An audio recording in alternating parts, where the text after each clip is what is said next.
so in a moment I'm going to pass it over to our moderator, but I just quickly again want to thank the New York City Mayor's Office of Media and Entertainment and Chicken and Egg Pictures for helping us put this day together. And I'm gonna save all my thank yous for after this for the whole festival, but so I'm gonna turn it over to talk about impacting your community. Elise MacCave, our moderator. Elise, take it away. Thank you very much, Deborah. Hello everyone, I hope you're having a nice day.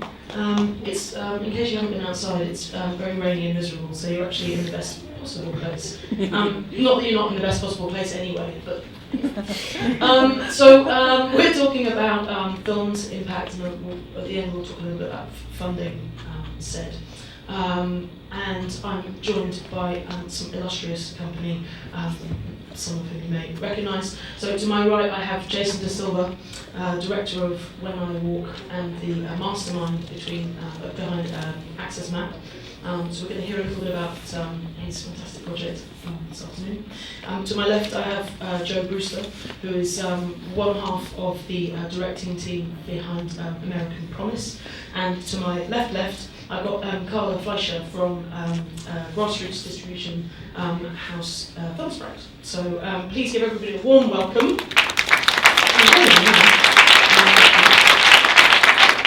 And my name is Elise MacCave.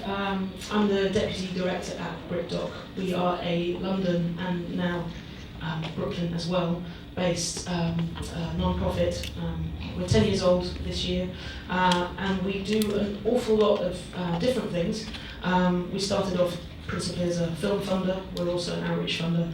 And we also do a lot of work building the impact production field, both through sort of labs and training, and also through online. We last year released a website called the Impact Field Guide, which is, I think, it's being relaunched tomorrow.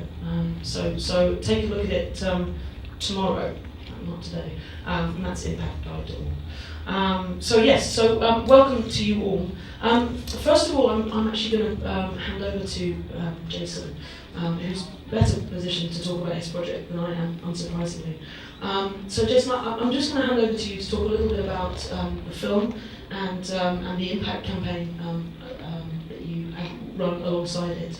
And then I'll come back to you for a couple of questions, and then we'll talk in the round a little bit once I've heard a bit from everybody, and then we're going to throw it open to the audience. So, yeah. Jason.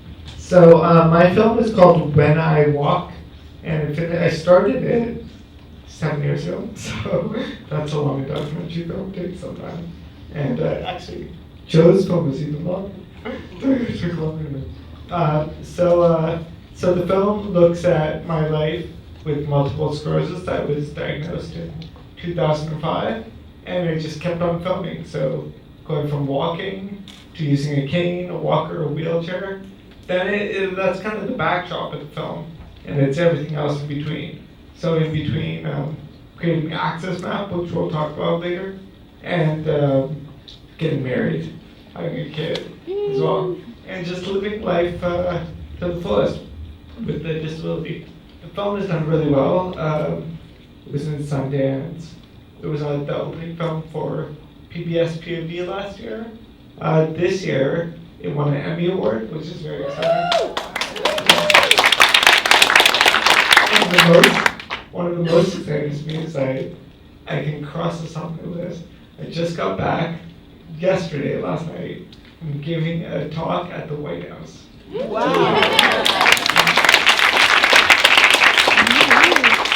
That was very exciting. It was a panel on disability in the arts. So that's the film. I developed an app while I was doing that. Do you want to talk about that now? We could probably run a trailer first. I think that's a good idea. Yeah, should we do that? Should we do that now? Sounds good. Let's do that. Okay. Instead of taking it today for the first time. Carry on. Yeah, so as the trailer doesn't show it, but one of the exciting things, and I'm very excited to be on this panel because I had a strong transmedia component for the film. It actually comes from my background not being, somehow I made a film and got in Sundance when I was 21, and then I was a filmmaker. But my actual background is that I'm a performance artist. So it came from my background in interdisciplinary art and in performance art, and that led me to make an app. So that's what it's called Access Map. So it rates all and reviews all the places basically around the world that are wheelchair accessible or not. Wow. From a 1 to 5 star rating. And yeah, it's a very big project. And I'll be long gone, hopefully, while the project's going on, because it's it's powered by Google Places, which means that any place on Google is going to be on the map. So it's going to be there for a long time. And yeah, it's very exciting. Alice is actually in DC right now, talking with funders about the Access Map. So these are our two projects, When It Walk and Access Map, and they're both moving simultaneously. And is this a good moment to see the Access Map video? Yeah, I think so. This is so we'll stop talking and this will explain what Access Map is. So I'll finish by saying, that saying, remember that saying, if you build it, they will come? That's not true. So, yeah, it's become a bit of a challenge over the years just to get people to really go on and use that. So the more the merrier. Well, thank you so much, Jason. Before I move on to Carla to hear about a couple of the Film Sprout campaigns, when you began the process of making the film, did you have a sense that it would have this whole other life as a sort of impact campaign, or were you just, did you even know what the film was actually? No, so so I can tell you, so because of my background as an artist, it really was a way for me to confront what I was going through more than anything else. So, I wanted to document, it was difficult, but I wanted to document what I was doing, losing the ability to walk. Okay. And that's all it was, really. And then it became something much more. It was only in about year 3 or 4 of making the film that I got my first iPhone. Was inspired to make the app. Okay, so sort of about halfway through the filming process, you sort of had this light bulb. That's right, yeah. So, the good thing about taking a long time with the film is that it goes a lot of different places. So the transmedia component that went alongside the film got developed while I was finishing the film. Okay. And, okay, great. That's amazing. That's really cool. So we're going to hear from Carla, and then I'll come back and we can sort of talk around for a bit. So Carla, you're at Film Sprout. Do you want to tell us a little bit about what Film Sprout is and does, and then we're going to hear about a couple of the campaigns that they have and are running. Yeah, great. So Film Sprout is a grassroots distribution firm. We're based here in New York, and what we do is we create community and campus screening campaigns for social issue documentaries. These campaigns are intended to be a net revenue-bearing distribution outlet. We book hundreds of screenings of the film in non-traditional settings, from schools to public libraries to museums to government offices, military bases, farms, sort of you name it. And really, individually and collectively, these events are intended to be forums to create space for social action around films. Thank you. So you're going to tell us a little bit about, well, we've got 3 actually, haven't we? So and they're all very different, and so we should hear about all of them. So should we hear from Baggett first? Yeah, so we can start with, I can tell you a little bit about the screening campaign we did for Baggett, but maybe we should start by watching a short film, actually from BRITDOC, about the film and its impact. So Baggett was one of our impact awardees, I think about 3 years ago, and as part of the sort of award ceremony, we created this short film, which kind of tops and tails what the film's about and what it did rather handily today. So why don't we take a look at that, Deborah? that will inspire you to initiate a bag ban. Bag ban in New York would be good, wouldn't it? And so most of the work on Bag It took place sort of in 2010? Yeah, so the campaign for Bag It is an interesting case study for us, and just to give you, as the film kind of covered, without much commercial distribution, Bag It had a really high volume of community screenings. I was just checking the numbers, I think it was over 600 that Film Sprout coordinated in the period of 5 months, which is a really high volume for us. I'm trying to work out what that is per day, but yeah, it's a lot.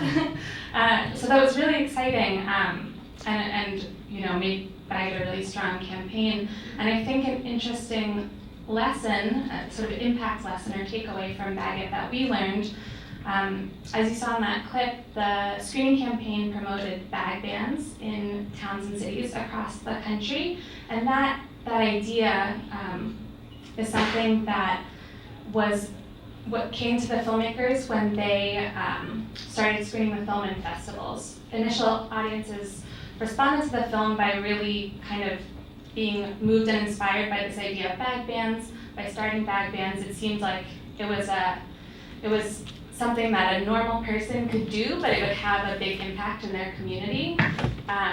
And that idea, more than, say, focusing on individual plastic consumption, like keeping a plastics diary or boycotting certain products, was kind of what rose to the top for the filmmakers in hearing from their earliest audiences. So they ran with that. And as part of their screenings campaign, they promoted these bag bans. And as you saw, they set a goal of having 25 bag bans, and they got to at least 26. So it's kind of an interesting lesson from Bag It. Okay, so they basically adapted as they rolled. Yeah, they were patient, they sort of, a lot of times I think filmmakers here to plan early, and it's great to plan early, but it's also important to see how audiences respond to your film and what is really inspiring to them from your film, how they're actively responding to it. Okay, well we'll definitely come back to that that point in a little bit. But perhaps, maybe we'll jump to one other of yours and then we'll move on to Joe. Which one would you? So maybe we should do a more recent campaign, The Hunting Ground. Yeah, because that's making big waves. Yeah, and this is a campaign that we are just now sort of wrapping up. It's a documentary about sexual assault on college campuses, and I think we have the trailer to watch. Okay, yeah.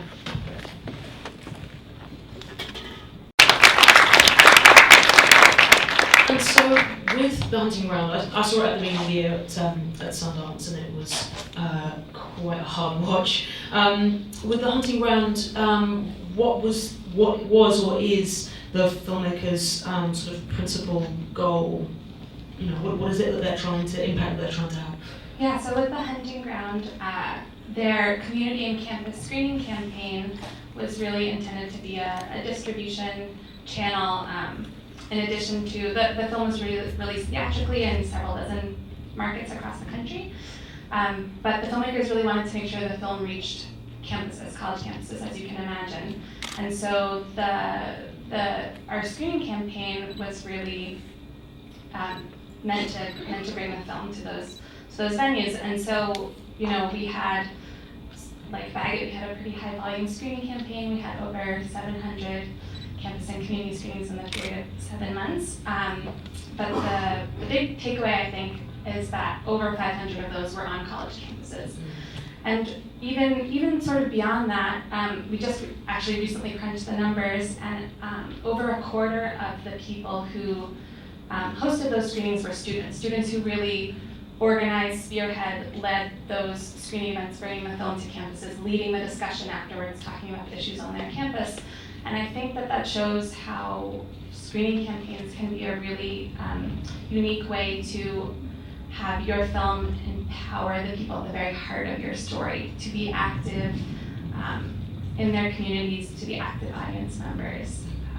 And I suppose we only have one Kirby Dick and one Amy Ziering, so they can be quite relieved that that some of that sort of the burden of that enormous screening tour was taken off them and into the hands of who they wanted to reach. That's brilliant. Thank you. So we'll come back to you in a moment. Joe, if I can come to you, we'd love to hear a little bit about American Promise, the epic, the 13-year epic. Actually, it's a lifetime. Okay, it began 13 years ago, but it carries on. It began when I was about 12 years old, when I saw my first Disney movie, and I was so blown away. I wrote Disney a letter. I said, Walt, please make a movie with a black person in the lead role. And he never answered my letter. I don't even know if he was alive or dead, but I waited for a year for an answer from Walt. At that point, I sort of became impassioned with the note of making my own images. I went on to medical school. I met my wife, who was a human rights attorney, and we decided that we were going to make film as a way of empowering our community. Now, that's impact, but I can tell you we didn't know what impact was. You know, we had these flowery terms. We were going to change hearts and minds. Well, again, we didn't know what that was because we hadn't hired Film Sprout. So we started making films, and we started winning awards, and we started not getting support for making other films. So one day we decided we're going to make a film that costs no money to make. We're going to turn the camera on our son with no idea of impact and watch him as he was accepted to one of the more prestigious private schools in the country, the Dalton School. And we filmed for 13 years. And the one thing I want to come back to is process. Because what happens in the course of making film, you live your life. And what happens in the course of changing hearts and minds, you live your life. And I think we achieved some of the goals, the impact goals we wanted, that were beyond our wildest dreams. In fact, we got a call from my son, who's graduated from high school, as a senior at college in Los Angeles. And he's protesting in a city in an Occidental college, demanding that Black Lives Matter in that environment. And Aren't they calling for the president to resign? Step down? Yeah. So he called his mom. He says, "Mom, is this a revolution?" Anyway, I'm going to show you the clip, and we can talk. But this is a subject matter which is close to our hearts, not just schools and our son, but impact. And I think what I liked about this process is I learned so much, and it's made me a better friend and a better community member. So let's start with the trailer.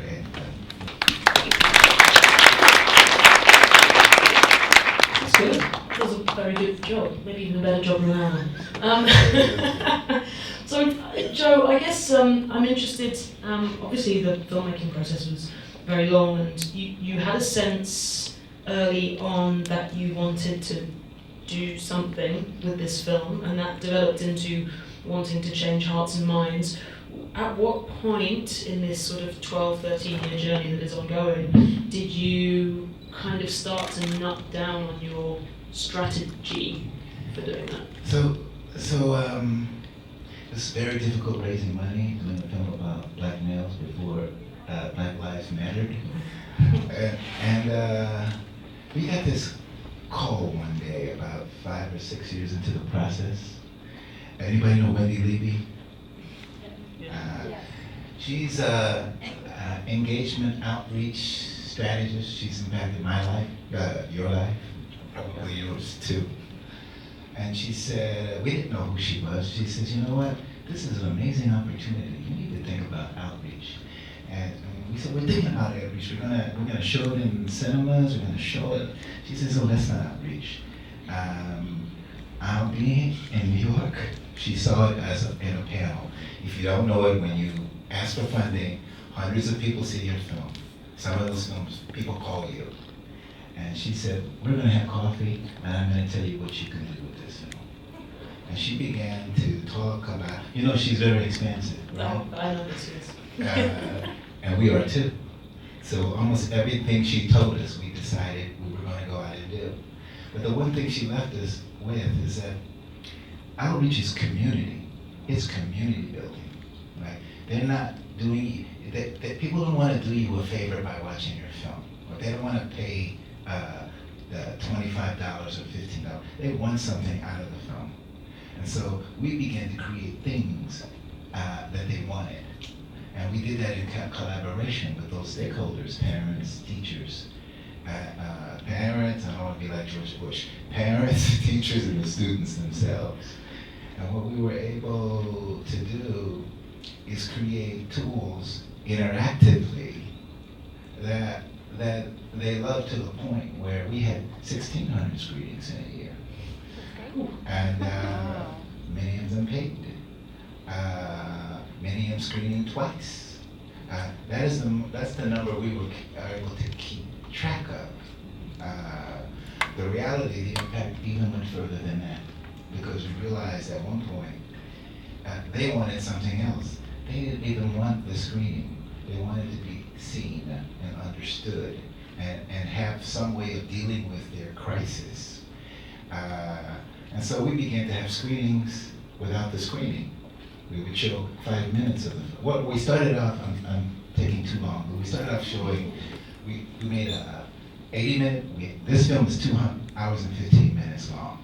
So we made a 80-minute, a 60-minute, a 40-minute, and then we realized the demand was great with even the 10-minute. And the students and the parents loved that even more because they wanted to talk. So there was a point where in some arenas it became actually just a catalyst, I'm not going to say just actually, but it became a catalyst for larger conversations that people were ready to have. Absolutely. And we're so excited that this happened, but it would not have happened if we weren't open to change. Like we went into Sundance and we were going to raise $10 for anyone who texted 411672 to the Big Brothers and Big Sisters, or agreed to mentor an African American boys, because there are 40,000 of them looking for a mentor. And that was a great campaign, but it was not that successful. And we might have achieved a small part of that goal.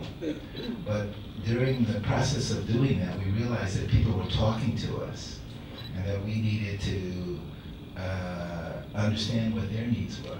So we began to focus on hiring people, and this comes with money, right? Who would talk to our stakeholders. And we developed a list of almost 1,000 stakeholders: schools, banks, parent groups from all over the country. And we began listening and developing for them. So I'm going to leave it like this, because what I'm hoping is we stimulate some conversation. Because one of the things is that people go in with a conceit, with an idea of how things should go. And I think if you really want to do well, you have to blow all of that up. Like, one of the things that we understood, that race had a lot to do with the impact, and that there was a bimodal curve, which we could see who was interested in this film and who was most motivated to go out and spread the message. And so we weren't colorblind, and we realized that black parents and teachers were off the chart motivated. And so then we began to focus on them. But anyway, I'm going to stop here. And we'll come back round to that. Jason, I want to come back to you, because another thing that we also wanted to wrap into this session was a little bit about funding, and so I would love to hear from you how you have and are funding Access Map. I'll just start with the fact that I remember the first time that Joe and I were, the first time we met was actually at the BRITDOC Producers Institute, so with Wendy Levy. So I had Access Map there, and then Joe was there with Michelle with Films Club. And look over it. Just like the class of 2000. What year were you? What year was that? It was a long time ago. 2011 or 12? Might have been 10. This is like a class reunion. I think you're right, I think it was 2010. Yeah, anyways, yeah, so, talking about funding, talking about funding for Access Map, it's been challenging for funding. The reason why it's been challenging is that there's two things to think about with Access Map. It's not just funding to get it seen and everything, but it's actually to build as well. So funding getting a big app build costs money, especially nowadays with the gold rush of developing apps and things. So that was like our first challenge. But now we're on to the second stage, which is really getting it distributed, getting it out there in the world. So we're trying to find new ways to be innovative and to find funding for that. So one of the things that we're doing right now is doing a Kickstarter for the app. It's called the Mapathon Project. And what the Mapathon Project is, a Mapathon is, we see it as an easy way for people to go out and map their whole neighborhood. So having like 100, whatever it is, like 200, even down to 50 people map together for, it could be a week, a month, it could be even like 6 months. Toronto just did one where they mapped 3,000 places in 6 months. So they just did like a big mapathon.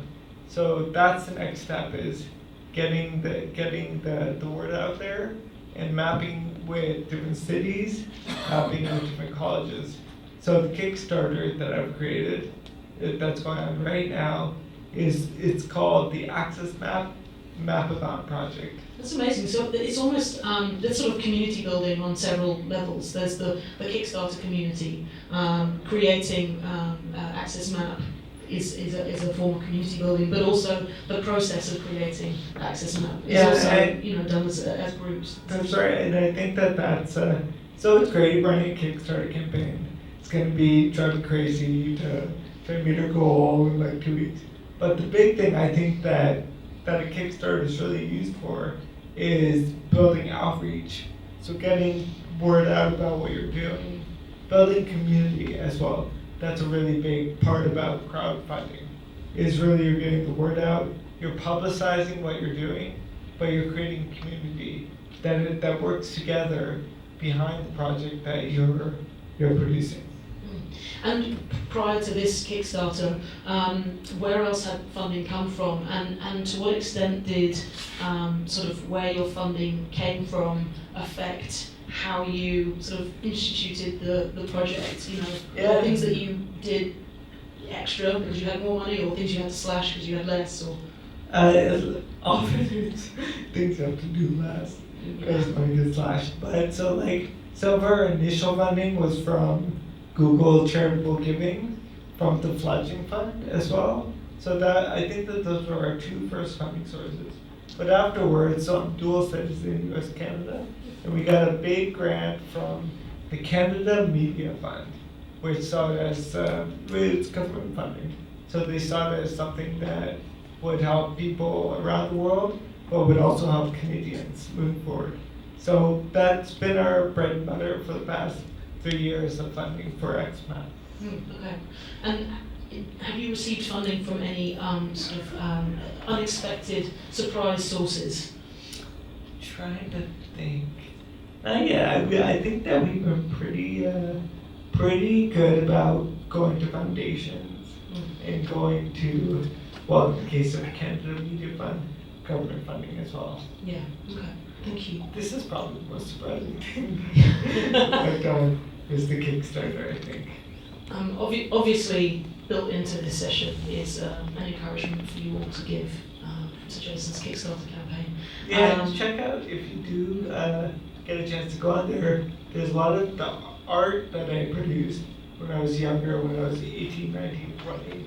There's a lot of really great art just to check out as like rewards as well. Oh, nice. So yeah, we encourage you all to get on that app, to give, and maybe email one other person who you think would be interested in the project. That's a big thing. It's better than a Facebook or a tweet or anything really. It's one email to one person. Anyway, this is not supposed to be a program session, but since we're here.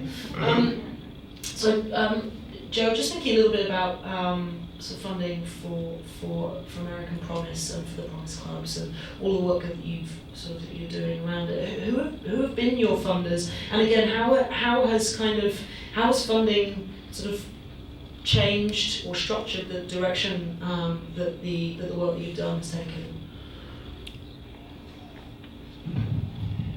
We were working at this for so long, and we had so many no's and doors slammed in our face. But I think we began to understand our affinity groups, right? It's nice when you have a wife who's a Haitian, Panamanian, Canadian, female. So you got 4 knocked out, right? From the beginning, right? Well chosen. And so we went to all of those groups, and they all said no. The first time around. And that's rule number 16 for fundraising. You gotta hit everyone 3 or 4 times. But we never had a sense that it wasn't going to happen because we had these cheerleaders. When Levy is one of them, and a mentor is a very good thing because there are a lot of times when we would wake up at night wondering what we were actually doing. But I remember going to one of the affinity groups. We looked up anyone who was interested in Black boys, and one was Soros Foundation. And we went and we presented to them, and they said, you know what, this is a middle-class Black story, and we don't believe that we should invest in middle-class African-American boys. So one day, speaking of affinity groups, one of the program directors at Soros was sitting next to me on the subway. Wow. And I began to count all the ways that middle-class Black boys were disadvantaged, and quoting her the statistics. She got up, she gave me a card. This is a woman who went to law school with my wife. She says, be in my office tomorrow at 11 o'clock and present this again. And so, it just didn't happen. It just didn't happen because Michelle was her classmate. It happened because we were constantly searching for the answers when the door was slammed in our face. And we had the opportunity to present that. And so they decided to give us $50,000. And you know what happens when you get $50,000 here, other people see it, we get a call from the Kellogg Foundation that says, okay, we're interested in race. What kind of tool do you have? And then other people hear other things, and it began to snowball. Even that being the case, these things can run the gamut. You could have a campaign for $25,000, but the big campaigns, they're $10 million, there's $7 million. And I don't know if you've heard these numbers. And I've seen the Girl Rising numbers, right? And 11. And so so we were able to raise a fair amount of money based on this process of learning and growing and creating tools and understanding of which labs were open. So I'm going to stop here because I see a sign that says time for Q&A. I'm glad someone's paying attention. Okay. Well, that's very interesting. So you found that a kind of a stamp of approval from one funder was quite influential in convincing others to come on board. Absolutely. We work with a number of filmmakers who want to create projects on their own. And when they get that first little grant for $5,000 and they think, what can I do with this? We say you can pay your rent and then rejoice because this introduces you to the larger community. It shows that you're able and capable. And that generally is how it works. Oh, thank you. I can already see some hands popping up, so that's encouraging. Why don't I come here first, since I saw your hand first, and call out loudly, but I'll repeat the question anyway. Thank you so much for your work. This is so inspiring. Can you talk about metrics that you can track, looking at the outcomes of screenings? Because I come from the tech world, and there's a term called vanity metrics. So you can have a lot of screenings, but where are they? What are the outcomes? So how do you have metrics that you build into the efficacy of screenings? Did everyone hear? It's a question about sort of measurement, which is a big buzzword at the moment. But yeah, about measuring impact essentially. How do we track the impact that our enormous or modest screening tools have had? I suppose a thing to tack onto that though as well, Joe, is matching it against whatever your goals were or are. But do you have any thoughts about that? About tracking impact and whether that's important to you? It's not important to everyone. Well, I think it was very important for us, and I think if you want to see our metrics, you can go to our site. Because it won an award for one of the 5 most impactful films in the world in 2013. And they have a variety of metrics, not only boots on the ground,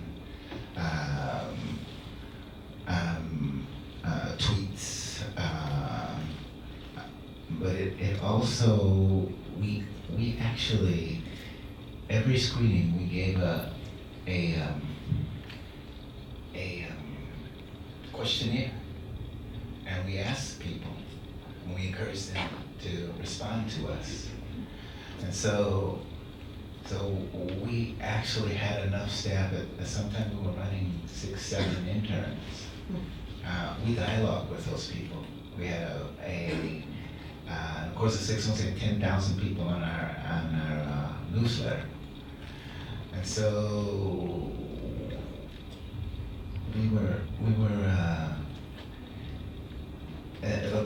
the point I'm trying to make is the boots on the ground were important, but we had a sense through talking to these people that we were making a difference. There's a slide that I wanted to show to show our universe, because we had ideas on what we wanted to do, but it was so exponentially expansive, so that we would find out that someone would come to a screening and they would get a grant. One got a grant for like $75,000 for Rockefeller to teach teachers in New York City how to talk about race using art. And we found that every place we went that it was no longer about our tools. They were creating their own tools, and we began to encourage them to create those tools. We had 200 clubs of parents that were meeting monthly nationwide. So I understand the question about metrics and vanity metrics, but I am sure there are 200 graduate theses that have been written on the film. And so I'd be glad to discuss it with you. My email is brewster.joe@gmail.com. And please reference this meeting, because I'm just going to refer you to Michelle, who's in the back of the room. But I do encourage you to take a look at the case study that was produced on American Promise, which you can see at Impact Guide or in the library section. There's about 25 case studies in there now with a variety of metrics. Yes, Madam. Joe, in such a long shoot with different teachers and maybe even principal changes, Were you ever afraid that you would have a gap in your shoot where someone disagreed with you being in the classroom? Or wanted to take back certain footage? Or did you just get an overall clearance and you could just do what you wanted? Okay, this is more of a sort of filmmaking focused question, again to Joan. Did you have any anxiety during the shoot that someone would rescind permission? Continuously, isn't that right? It's part of the process, and it was rescinded on multiple occasions. But this is what I say when I say process. The process of making the film and the process of doing the outreach is the process of building trust. And in fact, it became the same thing at one point. So when the Dalton School pulled permission, and I'm going to blame this on my wife, and she wanted to blow up the place. It was a Ford Foundation says that's a good thing. Let's go back in there and have a discussion. What are the issues? And let's find a meeting of the mind, of the minds. And in fact, what happened is they begged us to come back because they saw our point of view and they understood. At one point, it's not about the school. It's about the boys, and it's a nationwide issue. So I'm just saying that we talk about fundraising, we talk about impact, and we have to think the long-term struggle. And the long-term struggles are going to be haters and doubters, and our job is to make them believe the way we believe. And then that's done by really staying strong and staying on your message, you know. And I think that's one of the important things to keep. Hands in the air. Have I got a question here? Yes, sure, go ahead. I mean, this is amazing because I'm the founder and artistic director of the Socially Relevant Film Festival, which is going into its 3rd year. And that's what we're all about, to do films that make change and promote change. Of course, we haven't figured out all the ways how the films are making an impact. And each one of these are really gems, and they should just be on TV, they should be everywhere, not just on distribution, but they should be crammed down people's throats somehow. And did you have anything that you wanted any of these? No, I mean, I want to talk to each one of you individually, but I don't want to grab them afterwards. I saw a hand over this way, some way. Yes. So you have a film and you need an outreach campaign, and you want to call Carla and have her help you set up screenings and have some materials. And I would assume setting up screenings also has to do with getting people to come, so publicizing those screenings, right?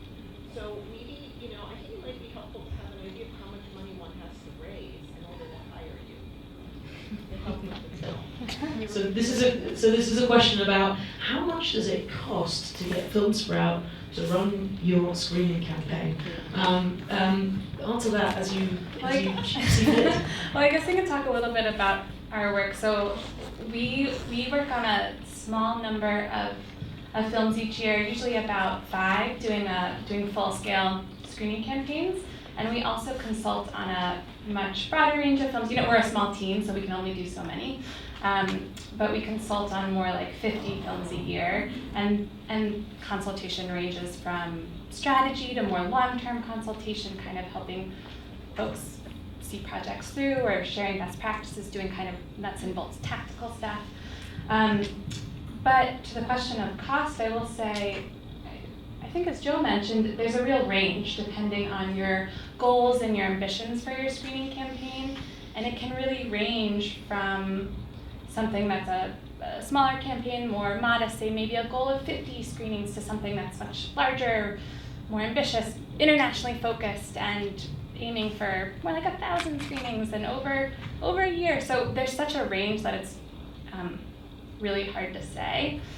I will say for a key reason that FilmSprout was created was that we see that that impact campaigns can be monetized, that as a form of distribution, you can buy licensing the film for each of these screenings, and I would say we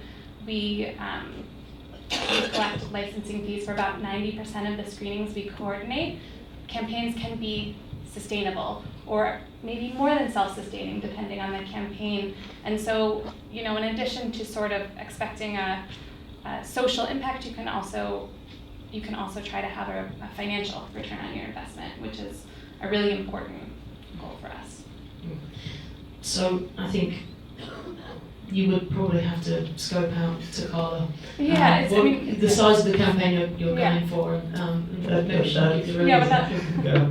So I mean, like, when you have a film and put it out there, you don't necessarily have to think about spending all this money on film, because there's ways to get license fees. That's really interesting. Yeah, it's almost like, sort of, sometimes I think of it as kind of like a Kickstarter crowdfunding, but one screening at a time. Yes. I've got time for a question more. If somebody has something that's a burning desire. What burning desires? Really? Okay. Yes, a burning desire. Yeah, this is a little bit technical for Jason. I'm a photographer and try to be a filmmaker. And how did you have someone follow you? Did you hire a cinematographer with you? A technical question for Jason about how he had some. How did you do it? So I had to get people to follow me with the camera, but it's not very technical, because I can tell you how it was. It was like, get a really good camera that everybody can use, including my mom, and give them the camera. And I had about 30 DPs on the film. So over the course of 7 years, I had about 30 different people, ranging from my mom or my grandmother to professional camera people, follow me around. It's just very annoying, because every film I've done before this one, I've been able to shoot myself, and I'm like nitpicky on that. Did you feel that maybe your aesthetic had to be somewhat compromised? Totally. I can go on and on about it. Sure, your mum would be very pleased to know that you were criticising publicly her photography. Well, look, thank you all for sticking around this afternoon. I think there's a happy hour. There is a happy hour. I mean, I'm not saying that's why you're here, but And we expect you to be there. sad hour. But so I just want to say a big thank you to Carla and to Joe and to Jason for joining me here today, and to you all for being here too. So, Thank you. Before we go, I have a few thanks. Just since this is the end of the festival, first of all, thank these guys. These are amazing, talented filmmakers and film impact people, and I want to thank you. I want to thank every single panelist who has been at DOC NYC PRO, because they were incredible, and some of them are still here, but to those pass the word, I thank them all, but they were amazing. Thank you, the audience, for coming every day. I also want to thank Shana Weingass, stand up, because this whole thing couldn't have happened without. So thank you, Shana. Thank you, DeWitt Davis, our technical coordinator. And I also just want to thank our leaders, Tom Powers and Raphael Nyhausen, who run this festival, and they're amazing. John Vanko, Harris Dew, and Asha Phelps at the IFC Center, I want to thank them as well. So you've been great. Thank you. Go to the happy hour, have fun, and we'll see you next year. Go watch movies and make movies.